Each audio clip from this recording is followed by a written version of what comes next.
Welcome to Chamber Exchange, the TV show. My name is Tim Murray, President and CEO of the Worcester Regional Chamber of Commerce. And Chamber Exchange, the TV show, is an opportunity for us to bring on members and guests and people in the realm of economic development and goods and services to help businesses. The show is brought to us by Bank Hometown. I want to thank them for being our sponsor. And with that, I want to welcome in our first segment, John Cross, who is the Director of Northeast Operations for ProActive Response Group. That's right, Tim. John, welcome. Thank you very much. Good. Well, John, we live in interesting times, I guess they say, Certainly and do. it's certainly critical, as we've seen with school shootings and situations in workplaces and others, that business owners, people who run organizations and institutions, HR need to have kind of a new level of thinking and training as it relates to responsiveness training, being proactive in terms of safety, working on de-escalation, identifying individuals who may be struggling. So with that, maybe you could talk a little bit about your business and what they do nationally. Sure. So ProActive Response Group started back in 2015 by two deputy sheriffs down in Greenville, South Carolina, Chad Ayers and Andy Sexton. And since then, has grown nationally. We've opened up the office up here in the Northeast, and I don't live too far from Worcester. Very active with the Chamber and trying to get business to understand what we do and how we do it. So ProActive Response Group, we started with the active shooter response training. We saw a need for option-based training that's going to just encourage people to take action. We're not looking at a acronym or a linear thought process. If fighting's the first thing you do, then that's what you do. If barricading is, then that's what you do. And we walk the people through it. It's funny that we're sitting here right now. Today is December 14th. Right. We're 11 years from Newtown. Yep. And 11 years ago, I was still working within this type of industry, but this is really what got my foot forward. We still have a lot of work to do, but it's companies like ours that are trying to make a difference. Right. So that you provide an array of services, obviously, responses, drills, et cetera, but you also work on issues like de-escalation, first aid training, just safety training generally. So it's not, there are an array of services. That's right, and the training's broken down. The primary training for the active attack is broken down to three components: recognizing a threat, the situational awareness component, understanding that we do have a mental health issue in this country, understanding the signs of it, the pathway to violence, going into the respond where you act if something was to happen. And then the last part, the trauma part, which you just touched upon, the medical, is one of the most important.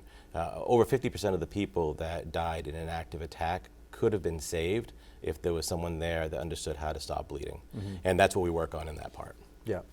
And so some of the companies I saw that you've worked with include, GE, Verizon, since the company was started down in the South, some organizations down there. But if there are companies out there, for example, those companies, some have more financial capacity. Sure. Others, may want to look at selective services or training. How do you work with a business to decide what may or may not be appropriate? Right. So we obviously go in and we take a look at what they're doing. Every training that we do is customized. You can't do a school training in a manufacturer and say it's the same dynamic, right? And we know that budgets are different. We know that people have, schools have a hard time trying to secure funds. Some companies have an easier time. Right. It's funny enough, we're going into December right now, and the DHS is dropping the nonprofit security grant applications in December. So companies and schools that are nonprofit. The DHS would be Department of Homeland Security. And they're awarded usually March and April. So this is the time to start filling out that information. But we can't cookie cutter. It has to be different in every situation that we're in. And we know that budgets speak to that too. And we work with companies. We don't want the financial side of it to get in the way of critical training. And we've said that from the beginning. Right. And some of the things that include CPR, AED training, some of those types of things that Correct. As well. Correct, yeah. So we're providing first aid training as one of the components. You mentioned de-escalation a couple times. We're seeing more and more requests right now for de-escalation from banks all the way down. We just recently did work with a large banking institution out in the Boston area. We've done work with the Fitchburg School District. We're doing work right here in the Worcester area. Just recently picked up a client, Shields MRI, which is based out of the South Shore. So we're really starting to make an impact here in Massachusetts because we know that there's so much need for it. And you can see a variety of different things that we do on our website, but we also will customize work as well. We've had clients call us up and say, hey, listen, we have an employee, he's made some threats, we need you to evaluate and see what it is and go on retainer and work with them, and then we eventually get law enforcement involved. Right. And yeah, I saw that there's a whole kind of level of kind of warning signs that you'll work with. That's right. HR, company leaders, supervisors, et cetera, to try to get a sense to see if there are things that,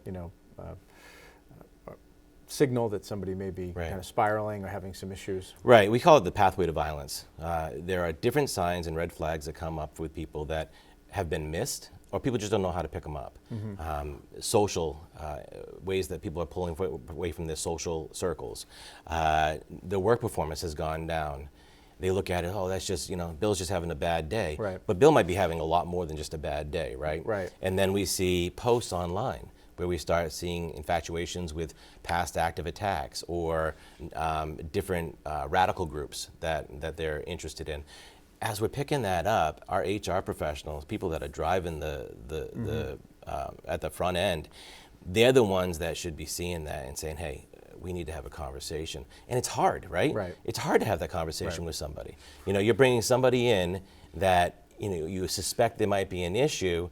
It's an uncomfortable conversation. Right, right. But we need to start having them. Right. And the tragic situation in Maine, I think, is Absolutely. a good is unfortunately an example of kind of those signs and people maybe not fully and the more that you're trained, the more muscle memory you have in identifying this type of pathway, the better we're going to be. And that's really what we're trying to do. We want to catch it in the front end. We want you to recognize the threat and to see it and say something, so we're not having conversations about an aftermath. Right, right. And so if there's a company, an organization out there, if they're interested in learning about, services that you provide, having a conversation with you, what's the best way to do that? They can jump on our website at proactiverg.com and fill out a form fill, and it'll come right to us.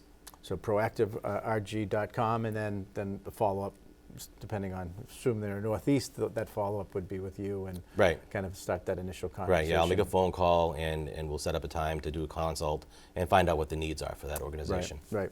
Well, at the Chamber, and you mentioned, you've been involved with the Chamber in the time since you've joined in the past year. We run a series of industry sector roundtables, and you're going to be in our Chamber seminar series, and you're going to be joining us on the topic, which it's a difficult one, understanding workplace violence and active attack response. That's going to be Wednesday, January 31st, 10 a.m. at the Chamber. It's part of our Chamber seminar series. Yeah, we're very excited to be there. Yeah, so we're getting the word out as the new year approaches. But John, thanks for being with us. Thank you so much, Tim. Okay. Appreciate it. Yep, and we're going to come right back for our next segment. Stay with us. These days, you've got your hands full in life. That's why we help you bank simply and securely with tools like Face ID and Touch ID. It's why we make it easy to make purchases on the go and get cash back while you're at it. Why we help you quickly deposit checks wherever you are.